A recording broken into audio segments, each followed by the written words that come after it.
오늘 하나님의 말씀은 에스겔서 37장의 말씀을 보겠습니다. 에스겔 37장입니다. 1절에서 6절까지 말씀만 함께 교독하도록 하겠습니다. 에스겔서 37장 1절에서 6절까지입니다. 제가 먼저 우리 1절을 읽겠습니다. 여호와께서 권능으로 내게 임재하시고 그의 영으로 나를 데리고 가서 골짜기 가운데에 두셨는데 거기 뼈가 가득하더라. 나를 그 뼈 사방으로 지나가게 하시기로 본즉 그 골짜기 지면에 뼈가 심히 많고 아주 말랐더라. 그가 내게 이르시되 인자야 이 뼈들이 능히 살 수 있겠느냐 하시기로 내가 대답하되 주 여호와여 주께서 아시나이다. 또 내게 이르시되 너는 이 모든 뼈에게 대언하여 이르기를 너희 마른 뼈들아 여호와의 말씀을 들을지어다. 주 여호와께서 이 뼈들에게 이같이 말씀하시기를 내가 생기를 너희에게 들어가게 하리니 너희가 살아나리라. 너희 위에 힘줄을 두고 살을 입히고 가죽으로 덮고 너희 속에 생기를 넣으리니 너희가 살아나리라. 또 내가 여호와인 줄 너희가 알리라 하셨다 하라. 아멘. 오늘은 저희 교회 생일인데 예배 분들에게 생일 축하합니다. 그렇게 한번 인사합시다.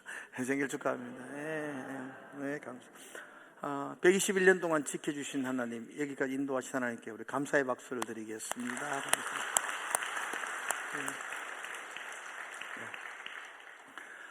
제가 오늘 9절의 말씀을 중심으로 설교의 제목을 잡았습니다. 여러분 9절 읽지는 않았지만 9절에 보면 이렇게 되어 있습니다. 또 내게 이르시되 인자야 너는 생기를 향하여 대언하라. 생기에게 대언하여 이르기를 주 여호와께서 이같이 말씀하시기를 생기야 사방에서부터 와서 이 죽음을 당한 자에게 풀어서 살아나게 하라 하셨다 하라 그랬어요. 그래서 저는 그걸 앞쪽에서 생기야 이 죽음 당한 자들을 살아나게 하라 그렇게 제목을 정했습니다. 우리 제목 같이 한번 읽어볼까요? 준비 시작. 생기야 이 죽음 당한 자들을 살아나게 하라. 아멘. 이 한 구절이 하나님 아버지의 우리를 향한 마음인 것 같아요. 하나님은 우리를 징계하고 심판하고 지옥으로 끌고 가고 그게 하나님 마음이 아닌 것 같아요. 요한복음 10장 10절에 보면 하나님 이렇게 말하거든요. 도둑이 오는 것은 도둑질하고 죽이고 멸망시키려는 것이다. 도둑은 그렇게 하기 위해서 오는데 내가 온 것은 양으로 생명을 얻게 하고 더 풍성하게 얻게 하려는 것이다 그랬습니다. 예수님이 이 땅에 오신 이유는 우리에게 생명을 주고 싶어 하셨고 거기서 끝나는 것이 아니라 더 풍성하게 주고 싶은 것, 그게 하나님 아버지의 마음입니다. 이러한 하나님 아버지의 마음을 여러분들은 가슴에 이렇게 붙들고 오늘 이 말씀을 보셔야 됩니다. 그래야 이 말씀이 좀 더 우리에게 진실하게 다가오게 될 것입니다. 에스겔서 37장은 너무 잘 알고 있고 저도 설교를 몇 번 했던 본문입니다. 하나님이 선지자 에스겔을 환상 가운데 데리셔서 죽음의 뼈들이 널브러져 있는 골짜기를 보게 하십니다. 그리고 하나님이 그 널브러져 있는 그 뼈들을 이렇게 세우셔서 큰 군대가 되게 하십니다. 이것이 지금 에스겔이 보고 있는 환상입니다. 선지자 에스겔은 암울한 시대를 살았던 사람입니다. 조국 예루살렘이 바벨론에 의해서 철저하게 부서지고 성전이 파괴되어지고 또 포로가 되어서 수억 마리 바벨론 땅 그발 강가로 끌려갔던 사람이 바로 에스겔이었습니다. 그 끌려온 사람들 속에서 하나님 말씀을 전하며 소망을 일으켰던 사람이 바로 이 에스겔 선지자입니다. 25살 나이, 제사장의 아들로 태어나서 어쩌면 앞날이 창창하게 빛나는 금수저도 같습니다. 제사장 가문의 아들이었거든요. 그런데 나라가 망하면서 끌려와서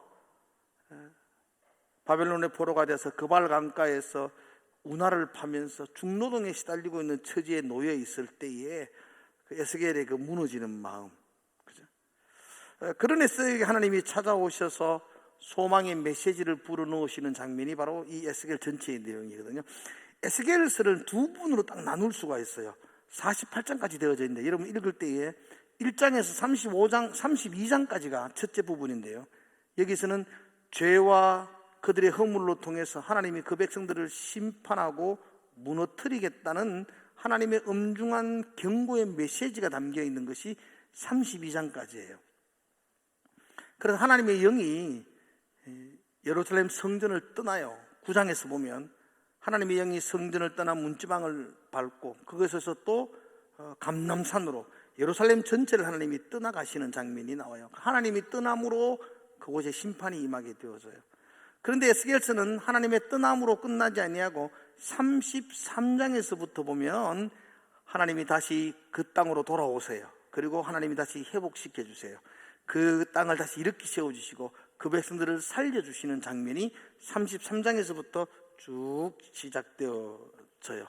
그래서 에스겔서의 후반부는 소망과 회복의 메시지가 가득 차 있어요. 그 후반부를 시작하는 것이 33장인데요 33장에 하나님 마음이 딱 이렇게 담겨져 있어요. 여러분 33장 10절, 11절, 12절이 아주 중심 구절이거든요. 한번 읽어보면 좋겠는데, 자 10절이 읽어봐요. 자, 고개 드시면 됩니다. 같이 읽어볼까요? 시작. 그런즉 인자야, 너는 이스라엘 족속에게 이르기를, 너희가 말하여 이르되 우리의 허물과 죄가 이미 우리에게 있어 우리로 그 간도에 쇠퇴하게 하니 어찌 능히 살리오 하거늘. 지금 이스라엘 백성들이 그렇게 소리치고 있다는 겁니다. 우리의 죄와 허물로 우리는 망하게 되었어. 우리에게 무슨 소망이 있어? 그들은 지금 소망을 다 잃어버렸어요. 자기의 죄와 허물을 알고 있었어요. 그래서 우리에게는 소망 없어 이렇게 말해요. 그때 하나님이 소망 없어 이야기하는 그 백성들에게 11절에서 이렇게 이야기합니다. 같이 한 번 더 볼까요? 시작. 너는 그들에게 말하라. 주 여호와의 말씀이니라. 나의 삶을 두고 맹세하노니 나는 악인이 죽는 것을 기뻐하지 아니하고 악인이 그에게서 돌이켜 떠나 사는 것을 기뻐하노라. 이스라엘 족속아, 돌이키고 돌이키라. 너희 악한 길에서 떠나라. 어찌 죽고자 하느냐 하셨다 하라. 이게 하나님 마음이거든요. 나는 악인이라도 그 죄악 가운데 멸망하는 건 나는 원하지 않아. 돌이켜라, 돌이켜라. 나는 그 악한 길에서 돌이키는 자를 나는 원한다. 그러면서 하나님이 12절에서 이렇게 말하거든요. 한마디 더 볼까요? 12절 같이 한번 볼까요? 시작. 인자야, 너는 내 민족에게 이르기를 의인이 범죄하는 날에는 그 공의가 구원하지 못할 것이요 악인이 돌이켜 그 악에서 떠나는 날에는 그 악이 그를 엎드러뜨리지 못할 것인즉 의인이 범죄하는 날에도 그 의로 말미암아 살지 못하리라. 이 말은 이런 말이에요. 옛날에 의로웠다고 해가서 오늘 구원받는 것 아니야. 다른 말로 하면 옛날에 악했다고 해서 오늘 심판받는 거 아니야. 의인이라도 지금 악하면 멸망받아. 그러나 악한 자라도 지금 돌이켜 회개하고 하나님께 돌아오면 나는 그를 구원할 거야. 그 이스라엘 백성들에게 기회를 주시는 거잖아요. 우리는 의와 허물로 말미암아 소망이 없어. 그렇게 낙담하고 있는 그들에게 아니야. 지금이라도 돌이켜. 옛날에 악한 것들을 빌미 삼아서 내가 너를 심판하지 않을 거야. 지금 너가 의를 행하면 내가 구원할 거야. 지금도 돌이키라, 돌이키라. 그게 이제 그 백성을 향한 하나님의 마음이었습니다. 그런 마음을 가지고 오늘 37장을 이렇게 보는 거예요. 하나님은 신자 에스겔에게 하나님은 그 사망의 음침한 뼈다귀 골목으로 골짜기로 그를 인도합니다. 그리고 2절에 보면 오늘 37장 2절에 보면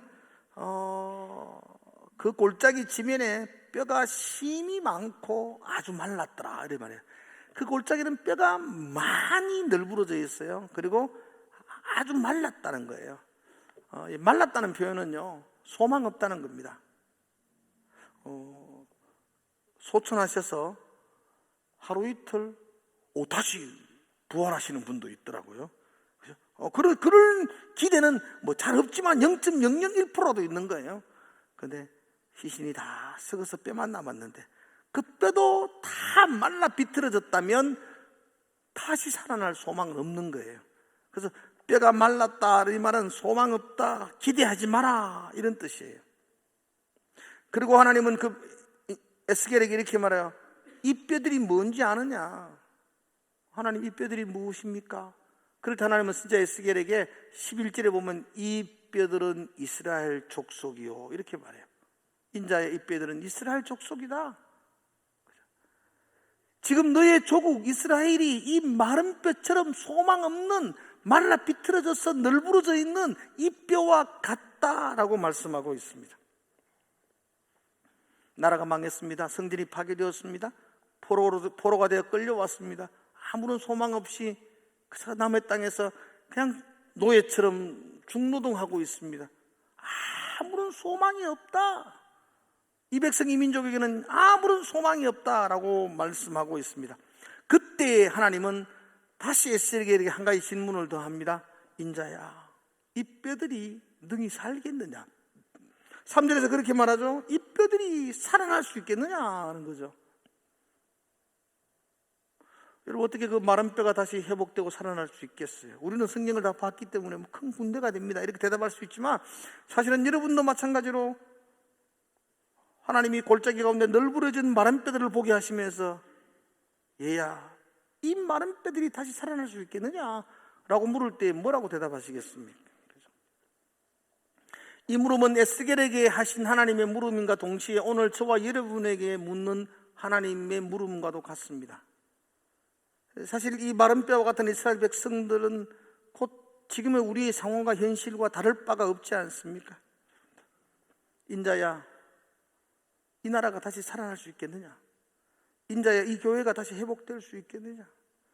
인자야, 너희 자녀들이 다시 살아나는 소망이 있느냐? 라고 하나님이 우리에게 지금 물으실 때에 우리가 참 뭐라고 대답해야 될지 두렵기까지 합니다. 저는 대통령 선거가 끝나고 나면 좀 더 우리나라가 좀 화목되지 않을까 라는 생각을 했지만 더 양분되는 것 같아요.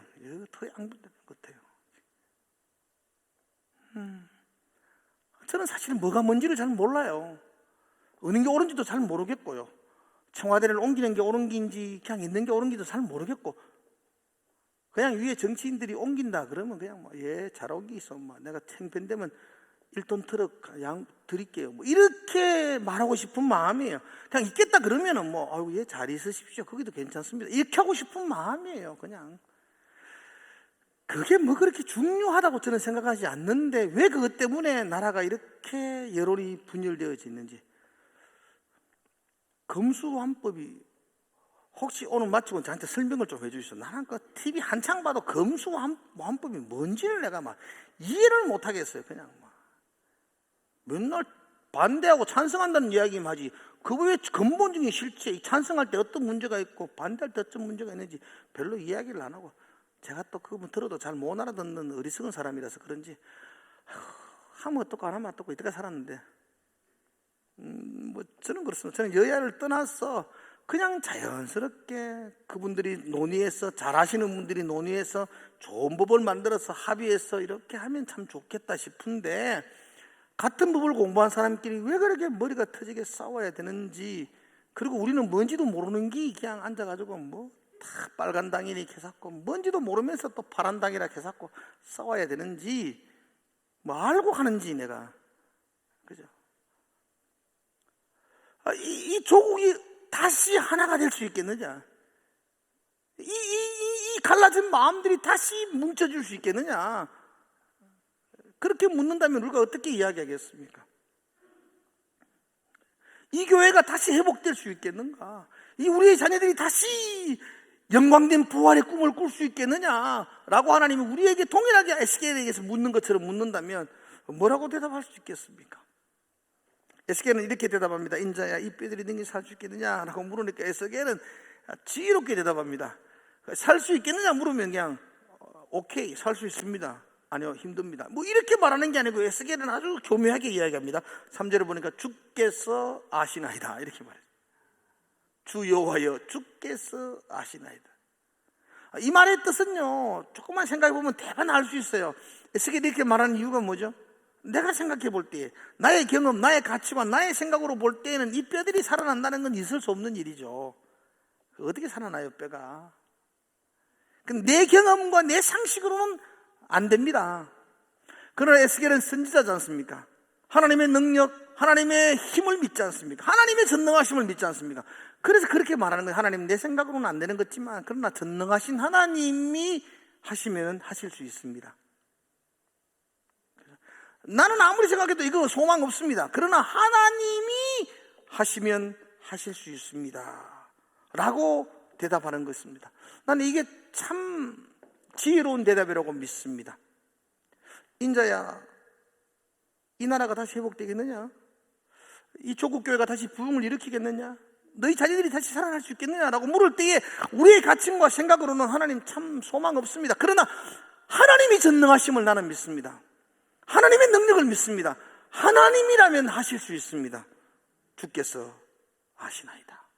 난 저와 여러분도 그렇게 대답할 수 있기를 축복합니다. 우리 하나님을 믿어야 합니다. 그 전능하신 하나님, 능력이 많으신 하나님, 크고 위대하신 하나님, 그 하나님이 지금도 시퍼렇게 살아계신 줄로 믿습니다. 그리고 하나님이 살아계시기에 하나님이 원하시면 하실 수 있습니다. 이게 믿음의 성도들의 고백일 것입니다. 그래서 하나님은 그 에스겔의 마음을 아셨던 것 같아요. 주께서 아시나이다. 주님은 하실 수 있습니다. 이런 뜻이거든요. 그래서 하나님은 에스겔에게 그렇게 4절에 말합니다. 우리 4절 한번 볼까요? 4절. 또 내게 이르시되 너는 이 모든 뼈에게 대언하여 이르기를 너희 마른 뼈들아 여호와의 말씀을 들을지어다. 한번 합시다. 너희 마른 뼈들아 여호와의 말씀을 들을지어다. 아멘. 네. 하나님의 말씀 가운데 능력이 있습니다. 하나님의 말씀에 생명이 있습니다. 하나님의 말씀이 소망이 되십니다. 하나님의 말씀은 소망 없는 마른 뼈들도 다시 회복시킬 줄로 믿습니다. 그것을 믿는 믿음, 그게 우리의 신앙이죠. 사랑하는 성도 여러분들, 그 믿음으로 오늘도 기도하시며 예배하시기를 주의 이름으로 축복합니다. 요즘 방송에서 자주 봅니다. 운동선수 가운데에 굉장히 방송 예능 프로그램에 자주 등장하는 분 중에 하나가 우리 서장훈 씨라고. 여러분들은 성경 속에는 안 나오는 분이라서 잘 모르시죠? 근데 아시는 분은 아세요. 농구를 참 잘했어요. 대학생 때부터 국가대표가 되었고요. 프로야구 통상 13,000점이 넘는 최고의 득점을 일으켰던 우리나라 그 국보급 센터라 그러죠. 그렇게 해요. 그러니까 자기 분야 그 농구에서 그가 최정상에 섰던 사람이에요. 그래서 한 번씩 그 일반인들에게 충고를 할 때 가슴이 뜨끔거려요. 그가 얼마 전에 TV에서 그런 말을 할 때 제가 아주 감동 깊게 들었어요. 우리 흔히 그런 말을 하잖아요. 천부적인 재능을 가진 사람이라도 땀 흘려 노력하는 사람을 이길 수 없다 그랬어요. 그러니까 재능보다 더 중요한 게 노력하는 거라는 거죠. 우리 보통 그런 말을 많이 해요. 천부적인 재능이 있더라도 그 재능을 믿은 사람은 어느 수준에서 도태되어지지만 끊임없이 노력하는 사람이 정상에 설 수 있다는 거죠. 그리고 또 이런 말을 해요. 노력하는 사람보다는 그 일을 즐기는 사람, 그 즐겁게 하는 사람이 정상에 선다. 그런 말을 해요. 그러니까 천부적인 재능이 있는 것보다는 끊임없이 노력하는 사람이 더 좋고, 노력에서 끝나지 아니하고 그 일을 진짜 천성으로 기뻐하며 즐거워하는 사람이 더 뛰어나다. 그런 말을 해요. 근데 서장훈 씨는 그런 말 하더라고. 그 말 믿지 마라 그러면서. 즐기는 것에서 끝나는 사람은 정상에 올 수 없다는 겁니다. 즐기는 상태에서 혼을 담은 노력을 하지 않으면 정상을 밟을 수 없다고 그랬어요. 이건 해본 사람만 할 수 있는 거잖아요. 여러분, 농구를 그냥 천부적인 재능도 있고 노력도 하고 그냥 이거 나이 농구 너무 즐거워 그 정도 가지고는 국가대표는 못 된다는 겁니다. 저도 이런 보시기에는 허접해 보여도 축구 참 좋아하고요, 재능도 있었고요, 또 즐거워요. 너무너무 좋아했어요. 절기입니다. 즐겨도 제 정도는 조기 축구 정도입니다. 겨우 조기축구 대표 정도입니다. 그것으로는 정상에 서지 못하는 겁니다. 즐기는 상태에서 혼을 담은 노력을 해야만이 정상에 설 수 있다, 그런 말이었어요. 그 말이 오랫동안 머리가 남고, 저는 목사기 때문에 그런 말을 들으면 신앙생활 가운데 이렇게 적용이 되어져요. 여러분, 하나님 믿으세요? 주무시다가 물으니까 대답도 못하고 그냥 넘어가시는 분이 계시는데 참 답답하죠. 믿으세요? 그러면 하나님 믿는 신앙의 삶이 즐거우세요? 예배가 즐거워요? 오늘 7시도 즐거운 일이 있습니다. 한번 보겠어요. 즐겁다 하는 사람이 은행이 일치되는 걸 한번 보겠어요. 정말로 예배가 즐거우세요? 신앙생활 즐거우세요? 그것으로는 조기 축구회밖에 안 된다고요. 즐거운 그 마음으로 주를 향하여 온 열정을 쏟으며 달려갈 때에 전능하신 하나님, 마른 뼈도 일으키시는 그 하나님의 능력이 나의 능력이 될 줄로 믿습니다. 즐기는 것에서, 아니 또 예수를 믿는 것에서 우리의 신앙의 삶이 끝나버리면 그냥 조기 축구회라니까요. 그곳에서 하나님의 강수와 같이 쏟아지는 은혜를 사모하며 온 열정을 다하여 주님 앞에 나갈 때에 성경에 기록되어져 있는 이 능력의 하나님의 은혜가, 그 역사가 우리 가운데 나타난다니까요. 우리가 그럴 때에 예수 믿는 게 멋진 삶이 되는 거지 않습니까? 많은 사람들이 즐기는 것에서 끝나버려요. 그 얕은 물에서 신앙이 전부인 줄로 생각합니다. 아니요, 하나님의 말씀은 능력이 있습니다. 하나님의 말씀은 생명이 있습니다. 그 말씀이 우리 가운데에 부어질 때에 마른 뼈와 같은 소망 없는 우리의 삶 가운데도 살아나는 역사가 나타날 줄로 믿습니다. 그건 그냥 즐기는 데서 끝나면 안 된다는 거예요. 그거는 혼신을 다한 열정을 다하여 하나님 앞에 나아가는 그 우리의 노력이 그 속에 들어가야만 한다고 말씀하고 있습니다.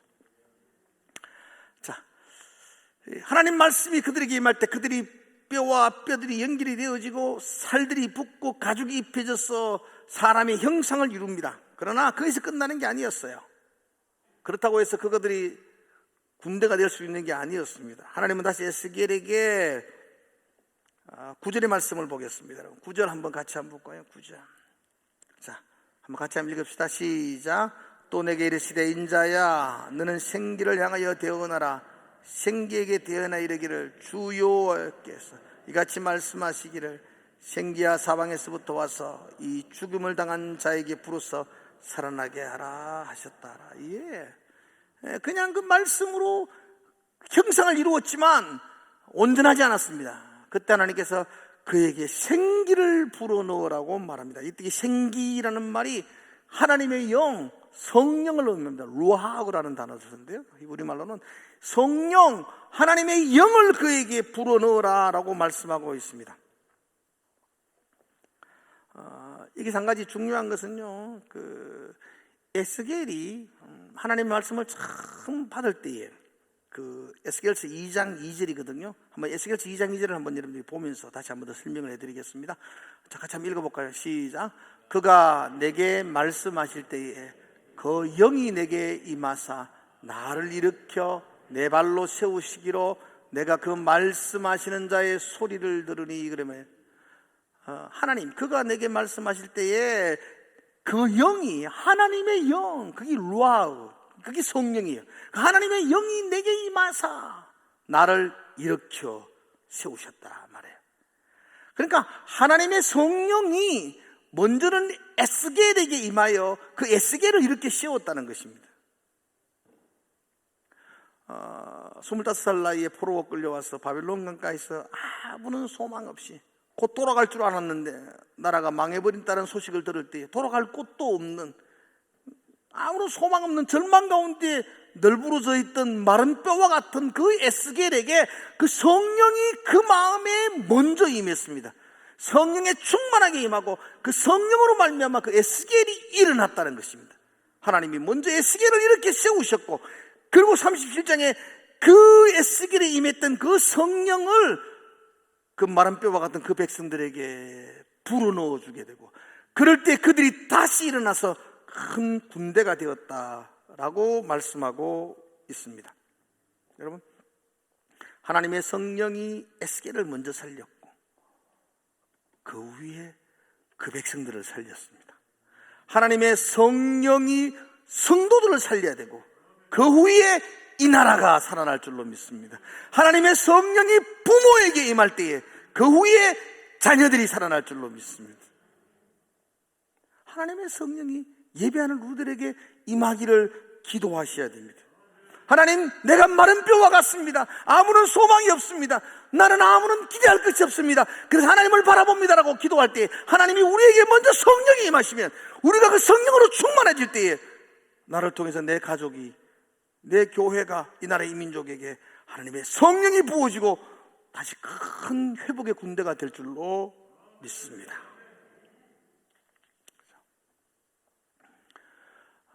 그러므로 저와 여러분들이 기도했으면 좋겠어요.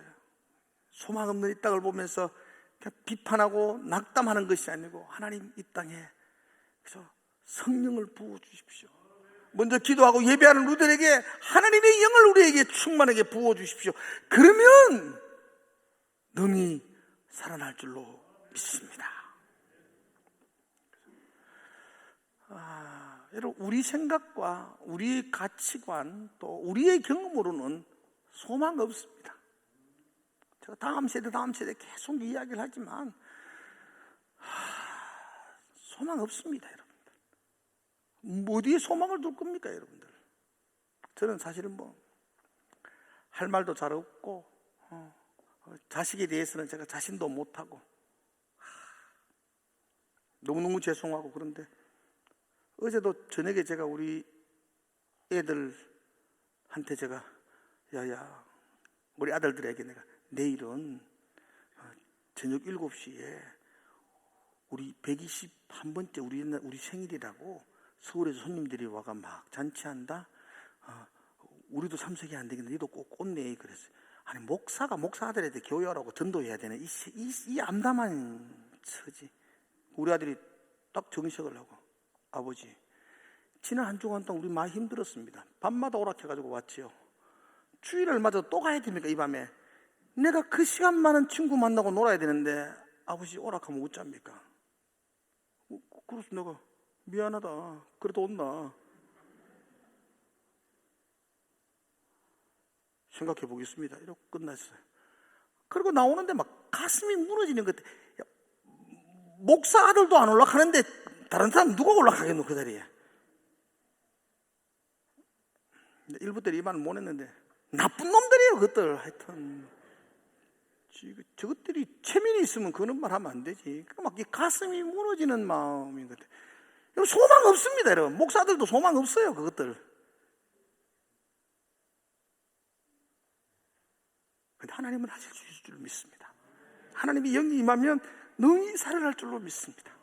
하나님의 영이 회복의 역사가 나타날 줄로 믿습니다. 그게 하나님의 영, 그게 우리의 소망이죠. 그거 붙들고 기도하는 것입니다.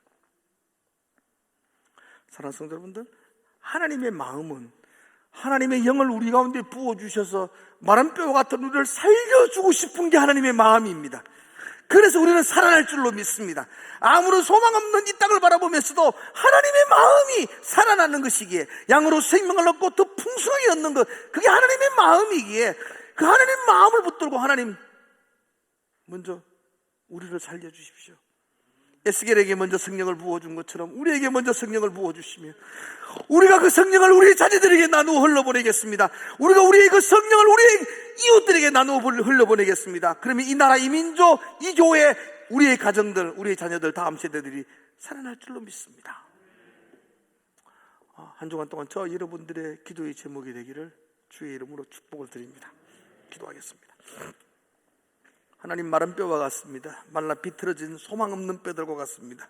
생명의 호흡을 보내주시옵소서. 성령을 보내주시옵소서. 그 성령만이 소망인 줄로 믿습니다. 그 성령을 붙들고 기도합니다. 하나님, 우리를 회복시켜 주시고 다시 살려 주시옵소서. 예수님의 이름으로 기도드리옵나이다.